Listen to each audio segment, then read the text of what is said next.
बिस्मिल्लाहिर्रहमानिर्रहीम सल्लल्लाहु अला हबीबिही मुहम्मदिन व आलिहि व सहबिही वसल्लम।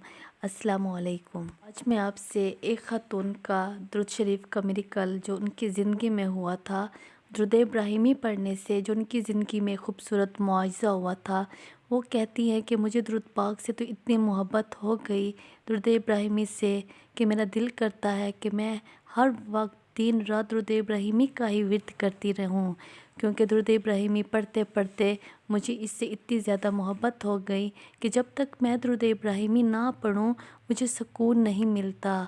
मैं हर वक्त बस इसी का ज़िक्र करती रहती हूँ और अब तक मैंने 4 लाख मरतबा दुरूद इब्राहिमी का विर्द कर चुकी हूँ। और वो ये भी बताती हैं कि दुरूद इब्राहिमी पढ़ने की वजह से हमारे सारे दुश्मन जो हम पर वार करना चाहते थे, मेरे शौहर को नुकसान पहुंचाना चाहते थे, अल्लाह ताला ने उनसे भी मुझे बचाया और मेरे शौहर को भी बचाया। जब मैं दुरूद इब्राहिमी का विर्द करती करती सो जाती थी तो अक्सर मैं ख्वाब में भी दुरूद इब्राहिमी का ही विर्द करती रहती थी। और एक दिन जब मैंने ख्वाब में देखा कि मेरे शौहर पर कुछ जानवर वार कर रहे हैं और जब मैंने अपने शौहर को बचाने के लिए उन जानवरों को पत्थर मारे और दुरूद इब्राहिमी भी साथ में पढ़ रही थी, तो जैसे जैसे मैं उस जानवर को पत्थर मारती गई तो वो जानवर वहीं पे मरते गए और वहीं पे ख़त्म होते जा रहे थे और साथ साथ में मैं दुरूद इब्राहिमी का भी विर्द कर रही थी। और ये वाकई में सच बात है। मेरा शौहर जो हमेशा परेशान रहता था और हमेशा नुकसान में रहता था, दुरूद इब्राहिमी ही की पढ़ने की वजह से वो नुकसान से बच गया। और जब मैंने दुरूद इब्राहिमी से मुझे इतनी मोहब्बत हो गई और मैंने दुरूद इब्राहिमी को अपनी ज़िंदगी में शामिल कर दिया। और जब मैं दुरूद इब्राहिमी पढ़ती गई और मुझे दुरूद इब्राहिमी पढ़ने का शौक़ वीडियो से हुआ था, जो मैं अक्सर लोगों की मिरेकल स्टोरियाँ देखती थी, उनकी ज़िंदगी में जो मुआजिज़ा हुआ था दुरूद इब्राहिमी पढ़ने की वजह से, तो मेरे दिल में भी एक लगन सी हो गई, एक शौक़ सा हो गया कि मैं भी दुरूद इब्राहिमी पढ़ूँ और मेरी ज़िंदगी में भी ऐसे ही मुआजिज़े हों। फिर मैंने दुरूद इब्राहिमी का विर्द शुरू कर दिया, उठते बैठते हर वक्त इसी ही का विर्द करती रही। फिर मैंने सोचा कि हज़रत मोहम्मद सल्लल्लाहु अलैहि वसल्लम की मोहब्बत में एक ख़ूबसूरत सी डायरी लिख लूँ, लेकिन इसमें मेरा कोई भी मकसद ना हो, मेरी कोई भी ख्वाहिशात और कोई भी हाजात ना हो। ये खालिस हज़रत मोहम्मद सल्लल्लाहु अलैहि वसल्लम की मोहब्बत में मैं ये दुरूद पाक लिखूँगी। और फिर मैंने एक डायरी बना ली और उसमें दुरूद पाक लिखती गई।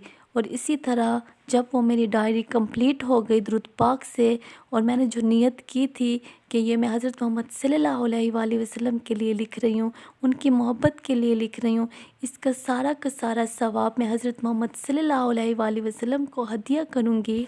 उस डायरी के 3-4 दिनों बाद फिर मेरे लिए एक पैगाम आया कि हम मदीना मुनव्वरा जा रहे हैं।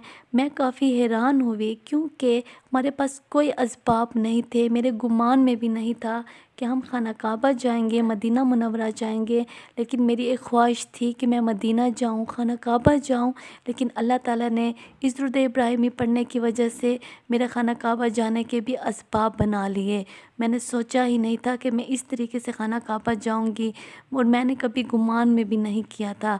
बस जब मैं वहाँ पर पहुँची तो जो डायरी मैंने हज़रत मोहम्मद सल्लल्लाहु अलैहि वसल्लम की मोहब्बत में लिखी थी, उसी को मैंने वहीं पर जमा करवा दी। वहाँ पर जो मस्जिद, वहाँ पर मैंने रखवा ली और हज़रत मोहम्मद सल्लल्लाहु अलैहि वसल्लम का तोहफ़ा मैंने वहीं पे दे दिया। अल्हम्दुलिल्लाह दुरूद पाक से मुझे मोहब्बत हो गई। दुरूद इब्राहिमी तो मैं दिन रात पढ़ती रहती हूँ और अल्हम्दुलिल्लाह मैंने कितने लाख दुरूद इब्राहिमी पढ़ चुकी हूँ, माशाअल्लाह। दुरूद इब्राहिमी की आज की जो मुआज़े की कहानी बड़ी ही खूबसूरत थी और वाकई में दुरूद इब्राहिमी एक ऐसा दुरूद है जिसको पढ़ने से आपकी हर हाजत पूरी होगी, आपकी सारी ख्वाहिशें पूरी होंगी। अल्लाह ताला आपसे मोहब्बत करेंगे, अल्लाह ताला से आपकी दोस्ती हो जाएगी। अल्लाह ताला तो अपने बंदों से बेइंतहा मोहब्बत करते हैं। जब आप दुरूद पाक पढ़ोगे तो हज़रत मोहम्मद सल्लल्लाहु अलैहि वसल्लम का कुर्ब हासिल कर लोगे। जब हज़रत मोहम्मद सल्लल्लाहु अलैहि वसल्लम का कुर्ब हासिल कर लोगे तो अल्लाह ताला की भी रहमतों का नज़ूल आप पे होगा। बस अब दुरूद पाक को बड़ी मोहब्बत के साथ पढ़िए, बड़ी जुस्तजू के साथ और बड़ी लगन के साथ पढ़िए। इंशाअल्लाह इसके फ़ायदे ही फ़ायदे हैं। सल्लल्लाहु अला हबीबिही محمد و آلہ و صحبہ وسلم۔ السلام علیکم۔